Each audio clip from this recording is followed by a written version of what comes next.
Welcome back, everybody, to the second race of the weekend here for the final race weekend of the 2014 BSR Carrera Cup here on BSR TV, live on YouTube. Scott Woodwis and Marcus Narris here once again to call the action, and of course after once again a typically eventful race, as we always seem to get in the BSR Carrera Cup, we are now progressing towards the second of the third races, as we said. With Stefan D. Hoog already racking up one victory this race weekend and hoping to look to get another one to push on for his next victory, which will take him one step closer to the champion, which will be decided tonight. Now, Marcus, obviously before we talk about what happened in race one a little bit more, I believe you've done a bit of maths as to how the championship stands right now between the top guys. So from your point of view, as how you've been able to hastily work it out on your, as you put it, back in the cigarette packet maths, how's it looking in the championship? What kind of advantage now does Stefan Hoog have over Ian D. Smythe after that race victory? Yeah, so very, very roughly just working through the maths, there's 60 points available for the win. So obviously Stefan Hoog gathered 60 points in that first race, so that puts him on 762 points now. Ian D. Smythe finishing in third place in that race garnered 58 points, so that puts him on 730 points. So obviously there's a gap there of 32 points between Stefan Hoog and Ian D. Smythe now. Now the way the championship scoring works in this championship is, as I said, there's 60 points for the win, and then the points reduced by 1 point for each place you are behind first place. So second place gets 59 points, third place gets 58 points, and so on and so forth.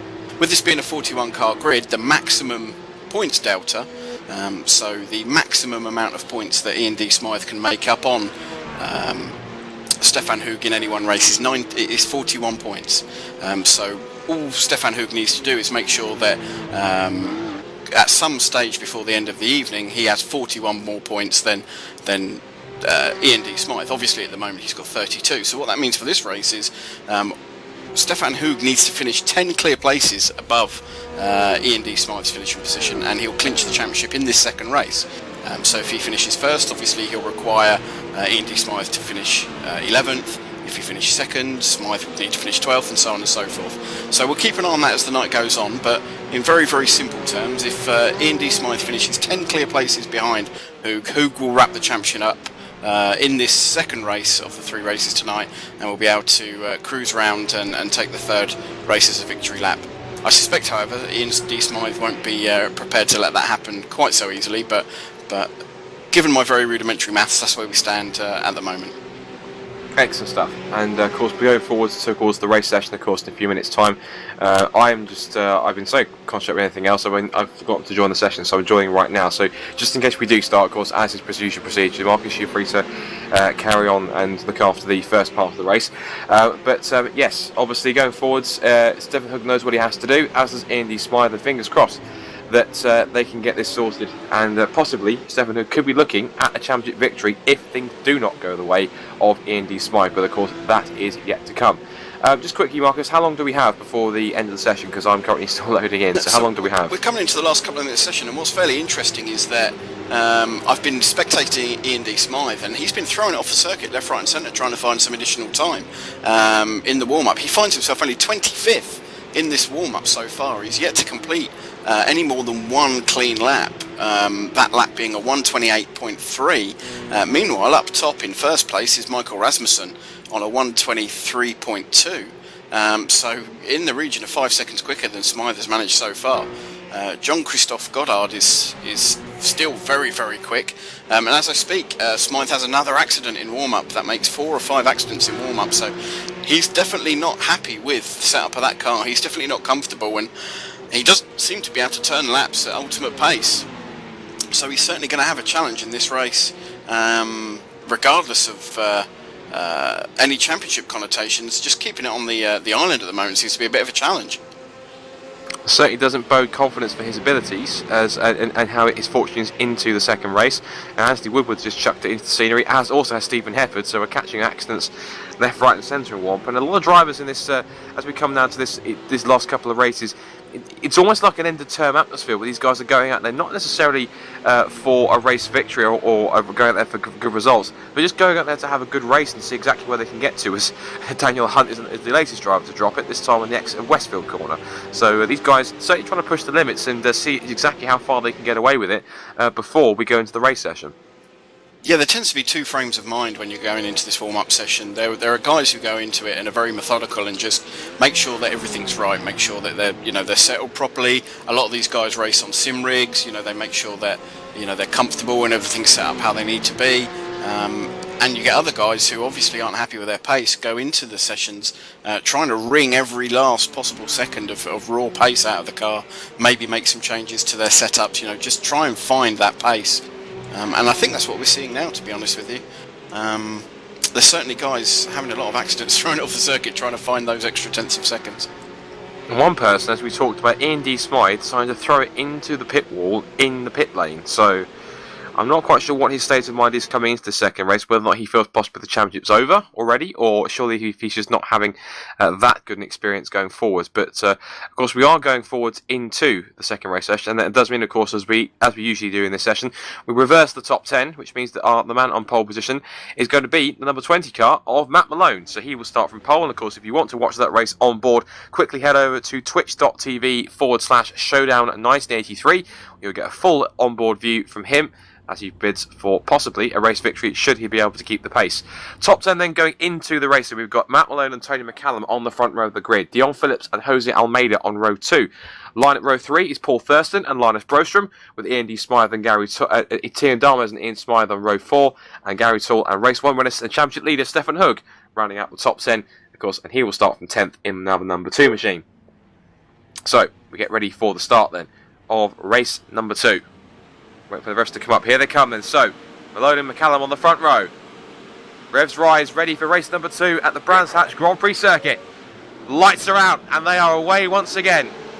Good start from Matt Malone, and decent enough for Tony McCallum to hold second. Phillips will pull alongside and level, try and get second. Super getaway. Tian Damas runs very wide.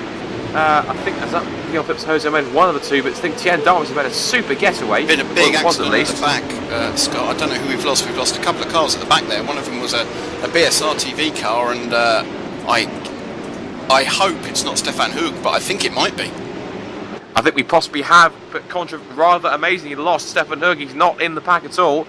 So unfortunately, through no fault of his own, I'm guessing, Stefan Hug is out. He's actually put in the championship. Thanks for destroying the championship. So it's controversial at least, but it's still, it has now changed Portuguese going forwards as I'm trying to desperately try and make sure I can get the standings on my screen back up to the right way around, so I can definitely see exactly who's doing what. But that is pretty controversial. Stefan Hug, of course, big for the championship, and he's now back down having problems. So definitely it's been all action so far, but what a start already from Matt Malone. Got a scintillating getaway, he leads. Yeah, unfortunately, very, very sad for Stefan Hug. He got caught by one of the Epicuri Banana cars. I'm trying to look at the replays and try and deduce which one it is, but one of the Epicuri Banana cars has got too tight on the inside going into Paddock Hill Bend and has just fired it back across the circuit and has taken Hug out. It was Gary Toole. Gary Toole's got too tight on the inside, the apex of Paddock Hill Bend. He's just spun the car and he's speared back across the circuit, and he's taken Hug out completely. And just as Tony McCallum tries to dive it up the inside, I think it was Dion Phillips, one of the two. I'm trying to work out with my racing screen's not being all responsive. It was actually Dion Phillips. So Dion Phillips was going for the lead up at Druids because he was behind Matt Malone. He dived up the inside. The pair made contact, and Phillips came off worse and spun. He's now back down to about 7th or 8th position. So he is now trying to fight through it. But now Matt Malone has a clear gap in front, and he's got the best possible view. He's got clear track in front of him and relatively clear track behind him. Dion Phillips is about 1.5 seconds back down the road behind him. Yeah, he's in 8th now.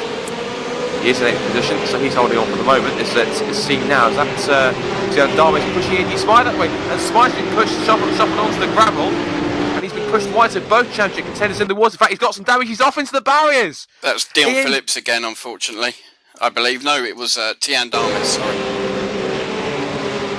What on earth is going on with the championship contenders? First Stefan Hug out the first corner, and on lap 2, Ian D. Smythe with serious damage on that car. So as far as I'm concerned, the two championship contenders, they will stay exactly as they is going into the final round. It all comes to chance here. So effectively, it will come down to whoever scores more points in the final round and can make up the deficit. But surely, Ian D. Smythe looking as though he's possibly content, seeing that Stefan Hoog was out of the race and thinking he could grab some points in him. Now it's all gone to pot for him. He is on the back foot, and this could have major implications on the championship because both drivers look as though they are not going to score. And there was nothing either of them could do, in fairness, as we've discussed. Hoog was unlucky, Gary Toole, just got it a little bit wrong, and there was nothing there. However, I know we're supposed to remain reasonably impartial, but that move from Tian Dames was absolutely crazy. Just threw it up the inside of Ian D. Smythe going into Westfield. It was a classic dive bomb. He left it too late on the brakes, couldn't get the car stopped, and Ian D. Smythe turned in, as you would normally do for that corner, to find a red line Porsche screaming up the inside of him, and Dames gave him the hip and shoulder and just fired him off into the gravel. There's some crazy driving in this second race. Talk about crazy. Look at this, Matt Malone just had to get around Gary Toole, but also behind him, would you believe it, is Stefan Hoog in with number 2 car. Is the number 1 car going with him as well, which I'm going to try and have a look to see who that is in the order. That's number 1 car, Jean-Christophe Goddard as well. So Toole, Goddard and Stefan Hoog, who are a lap down, are incredibly, because they have got the pace, they're mixing it with the leaders right now. Matt Malone is still leading as we head on to lap 4 of 12 of this second race. But this is certainly quite a topsy-turvy situation, because Malone leads, but he knows he's got 3 faster guys behind him. But of course, he's not obliged to let them go through, because of course, even if they want to unlap themselves, they're going to have to do it the hard way, despite the fact they are running a faster pace. Yeah, and I think what's done some of these guys a favour is there's been accidents and incidents all the way through the field.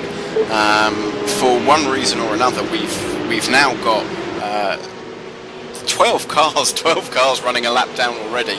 We're only a few laps into this race, so that's really going to play into the hands of the quicker guys. They're going to be able to recover and get themselves into a reasonable finishing position.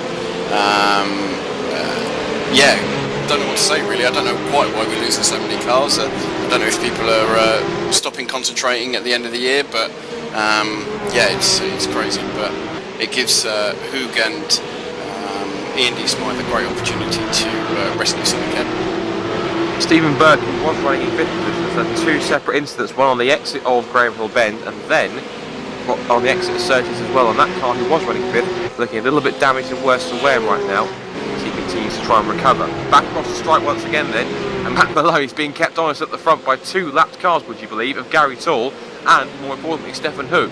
Now Hoog, looking at how he sits in the order right now, he currently sits at the moment in 26th place overall. And of course, both Gary Toole and Stefan Hoog are the 2 highest first 2 cars that have gone a lap down. But of course, they can change that if, and that is the key word, if they can get around Matt Malone, because Matt is entitled to stay where he is. He is on the lead lap. He's the race leader. He's not obliged to let Gary Toole and Stefan Hoog through, despite the fact they may be running at faster pace. So Marcus, these guys, they're going to do it. They'll have to do it and find a spot where Matt either makes a mistake or he's courteous enough to let them through and leave them a gap. Yeah, and these guys are racing hard for position. As you say, that Hoog has backed off ever so slightly. He was literally right on the rear bumper of Gary Toole, but he's backed away slightly. So those 2 guys fighting hard over 25th and 26th position. But as you say, if I was Matt Malone, I'd just concentrate on finding my line and picking the apex and not really worry about these guys behind them. It's these guys' job to keep out of the way and keep out of Matt Malone's race. As you say, not the other way around. He absolutely doesn't have to let them past. But then saying that, of course, having to think about it, would it not in some ways make more sense to just let Gary and Stefan through, to let them have their own race rather than keep them under pressure? I mean, of course, this may be giving a bit of tuition to try and run a faster pace to keep them at bay. But if Gary and Stefan are running at this pace and possibly he knows that they're faster, would it maybe not make more sense in some cases to let them go? Of course, there is the risk of losing the lead to Tony McCallum just behind, if he gets a chance to. As Hoog is now trying to go around the outside of Gary Toole right now through Druids. But surely this is the longer that Matt keeps Gary and Stefan behind, it's certainly going to just give more opportunity to put Tony and the rest of the field into play. So maybe a better tactic surely wouldn't be best now just to let Gary and Stephen go through, to let them run their own race, as he runs wide and he has to let them go. In fact, if he's done just that, so he's let them go, And he's still fighting hard though. He's alongside Stefan Hoog. He's got the inside run. He's got to keep his foot in though. Tony McCallum now is probably 0.3 of a second behind him, and that's always the risk. If you've got a 4 or 5 second gap, then sure, absolutely you can be polite.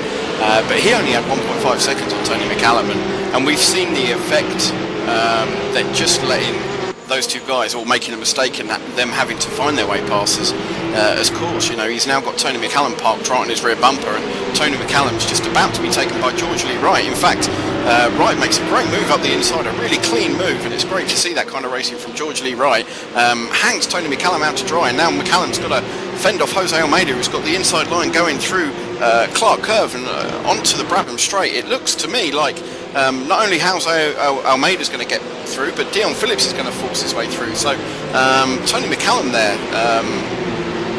on the receiving end of a great move up the inside by George Lee Wright, kills his momentum and he loses 3 places.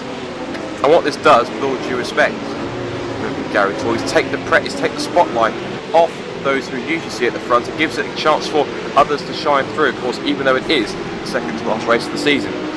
So Matt Malone now has a gap of 1.2 seconds, and George Lee Wright has streaked away, but it's all action stations as there's a 5-car scrap. Oh, and Tony McCallum's been turned around by, looks like it was Linus Brostrom for 5th position. There he is, he's rolling backwards, and that's a shame because Tony was running as high as 2nd. And now he's had to let Andy Schell's gone through, Burleson's gone through as well. Darryl says several cars have gone through, so that's shuffled Tony McCallum in space of a couple of laps. He's gone from what was a 2nd place in the podium all the way down to looks like just outside the top 10. That's a real shame because he was running such well. And someone else has been fired. William Bowes has gone off into the barrier again on the exit of Hawthorns. As now I'm watching just in the background.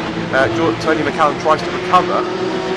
As that's so Matteo Ciccoldi is also trying to make his way past you. So there's action up and down the top. You guys really are racing like at the end of term. They really are just hanging out everything on the line, because they know there's 2 races left to go.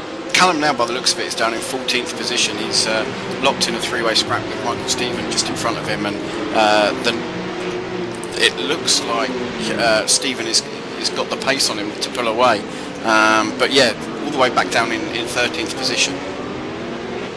It's interesting that Matt Malone, of course, has said that this is possibly one of the best championships he's ever raced in. But of course, as hard as he's tried, he has been a front runner at times. But luck just hasn't seemed to be with him. He's been caught up in little incidents which have compromised his race. And I really hope that's not a commentator's curse, because he stands now with a great chance of securing his first BSR Carrera Cup victory at the, I believe, what's probably going to be the 40th, or at least in this season at least. I'm trying to think how many races we had last season, but effectively this is possibly somewhere around some 20-odd races that he's done in the championship, of course, with the 2 separate seasons split across the fact that we've had a physics change with the rough RC Control track car, so there was a brand new model for tyres and physics and everything updates, and it seemed to have made the racing that much closer and that much more exciting. As number 05 loops around in front of him. Oh goodness, Matt Malone can't relax already. He just wants to have a simple race victory, and people just seem to try and ruin it for him. Yeah, and he's going to be pushing hard for that first race win, but so is the guy in 2nd place. The much maligned, I think it has to be said, George Lee Wright, who's joins us again this evening off the back of a suspension. So his suspension's over and he's back in the championship with promises of having cleaned up his act, and he's really putting on a great show tonight. He's really doing himself justice. He's going to be pushing as hard as Matt for that first win. For both of these guys, it will be the first win of the season, and he's taken 0.4 of a second out of Matt Malone on that last lap, albeit that may be partially because Malone was having to dodge spinning cars throwing themselves at him. But yeah, George Lee Wright really on the pace. They're dropping Dion Phillips in 3rd, and I think as the laps wind down, these 2 guys are going to get closer and closer together. The car which had to avoid spinning was the 05 of Robert Burton, and Burton currently sits right the way down. If I can get my race order to switch down, he currently sits at the moment right now 2 laps down in 33rd position, so he's currently off the pace right now, but still it is Matt Malone who leads it on lap 9 of 12. Of course, after this end lap he is 3 laps away from a debut, from his first ever BSR Carrera Cup victory, and Lord knows he's worked hard to try and get it through all the trials and tribulations, all the races where he's been in such a great position and they've just lost it due to possibly either a mistake from himself or getting caught up with other people's incidents. He gets around 35 Anthony Woodward and through Clearways and McLaren, and onto the Jack Brabham straight once again to finish lap number 9.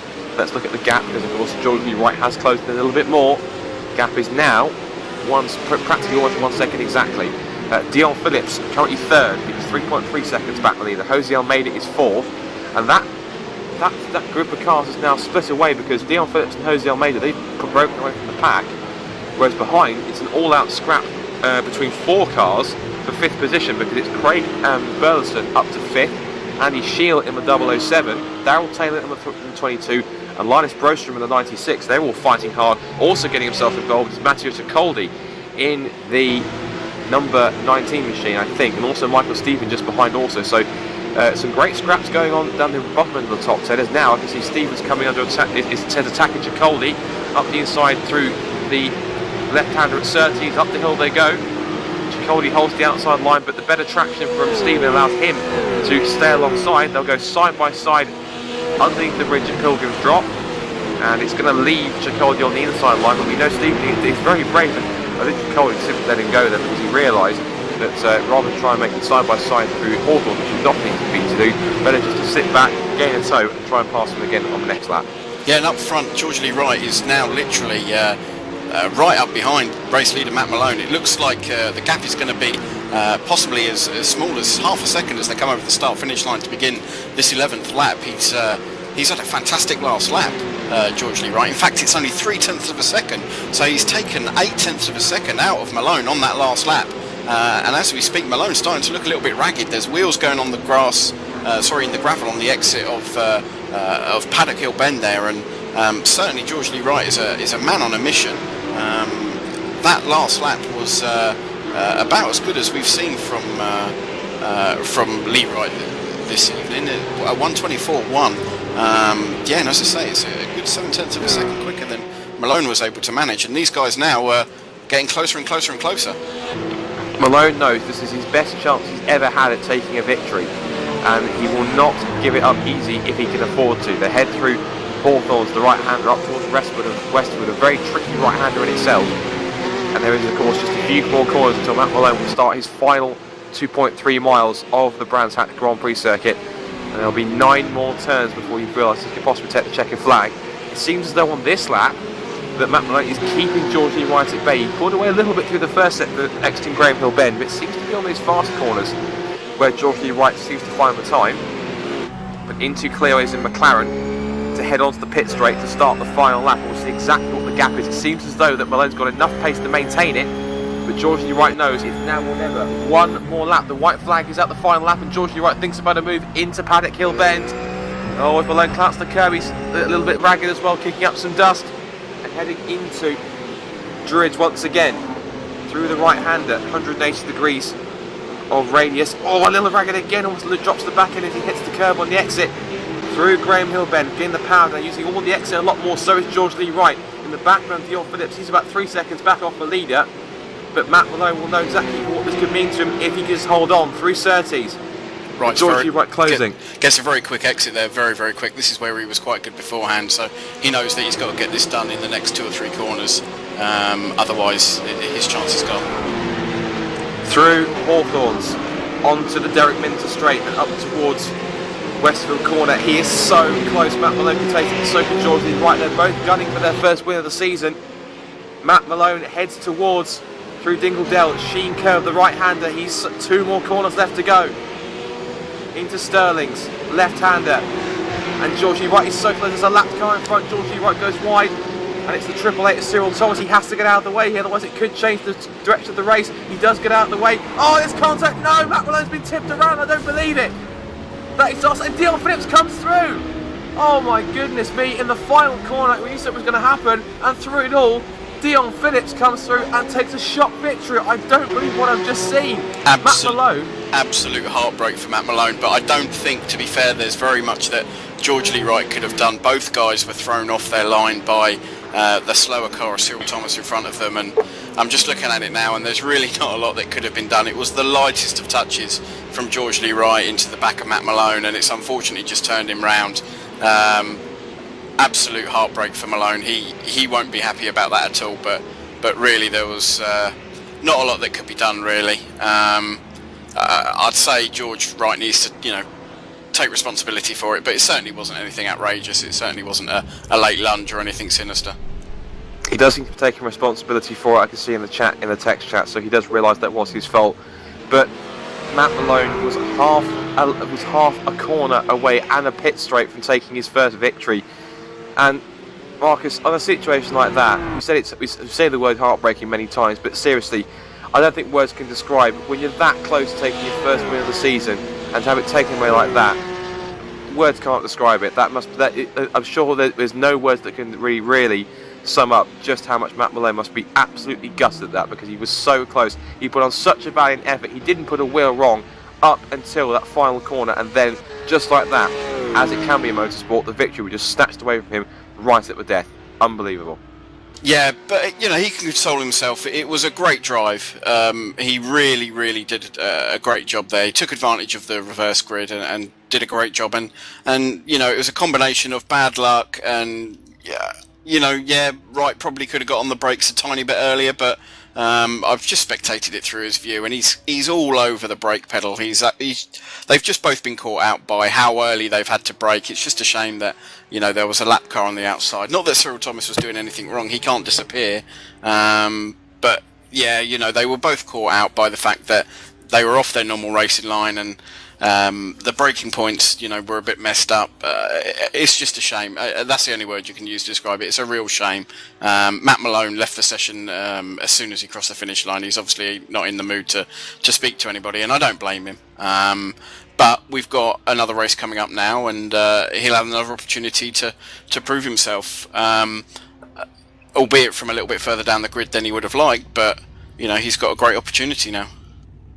Well, of course, through that, I think the man he's shocked about all that the most is, of course, the man who took a surprise race victory, and that is Dion Phillips, because he came through it all, despite what happened, and he is our race 2 winner here at Brands Hatch. He won it by 2.7 seconds from Jose Almeida, and the culprit in that incident, George Lee Wright, still comes home in 3rd place.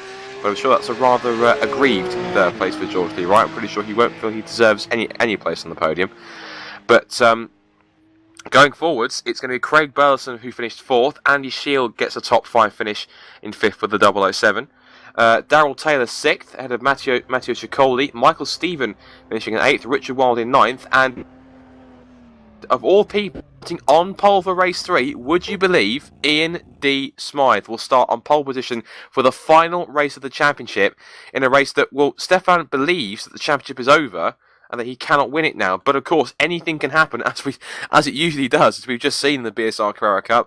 So I wouldn't count out your chickens just yet, Stefan. You possibly still could have a chance if you score enough points to maintain the gap. Robert Plumley, and of course, on a side note, we know exactly how hard Stefan can push and charge through the field. We've seen it so many times this season. It can be done, and he will do it if needs be. And he'll have to in this race to try and secure any chance. This could be a nail-biting race. The rest of the top 10 is Marcus Elias Broster in 11th, Max LeBarrack in 12th, Robert Plumley 13th, ahead of Tien Darways in 14th, Benjamin Gregory, we believe possibly could have been the culprit who started the incident up at Turn 1, which put Stefan Hug out. We believe at least. That's what he's possibly said in the chat. There could be another incident. If that is the case, I apologise. 16th, Tony McCallum, who was running as high as 2nd after he had a couple of incidents. The two guys who were actually battling with Matt Malone at the front, Gary Tour and Stefan Hug, did charge through to get 17th and 18th and remain on the lead lap after he let them go after the small slide at Surtees. So Gary Tour was 17th, Stefan Hug will start the final race of the season from 18th place, 17 spots back from where Ian D. Smythe is. Then Eckhart von Glan 19th, and it doesn't make it any easier, but Matt Malone is still classified in 20th place, a lap down, but of course, as we said, it could have been so much more. He was so close. But Marcus, before we switch over to the third broadcast, we're set here for possibly an incredibly heated but incredibly exciting championship finale here. Smythe on pole, Hug in 18th, a hell of a lot of drivers, top quality drivers in between. This could be mouth-watering. I hope this lives up to the hype, because it's not an anticlimax, because we're in for a cracker for race 3 for the final round of the championship, that's for sure. Yeah, absolutely, and the guys find themselves with a 24-point gap as they go into this last race. Stefan Hug still leads the championship with 805 points. Smythe now has closed the gap He's on 781 points, so only 24 points separating these guys. And with Smythe starting on pole, any serious problem for Stefan Hug, any issue that makes him finish lower than 25th position in this next race will hand the championship to Smythe. But if he can stay within that top 25, Hug has got the championship in the bag. Well, we'll all find out, and you guys who are watching, do not go anywhere apart from this third broadcast, because you're about to see a championship decided, and with what happened in the first couple of races and throughout this season, literally, this could swing either way. Head over back to the YouTube page right now, click the link for race number 3, do it, do not miss this one. This is your chance to see a fantastic championship finale. It is going to be Ian D. Smythe on pole, Stefan Hug back in 18th. It's those two for the title. Who gets to win it? Join us in a few minutes to see it decided. It's going to be awesome. Me and Marcus will be there. We'll see you in a few moments.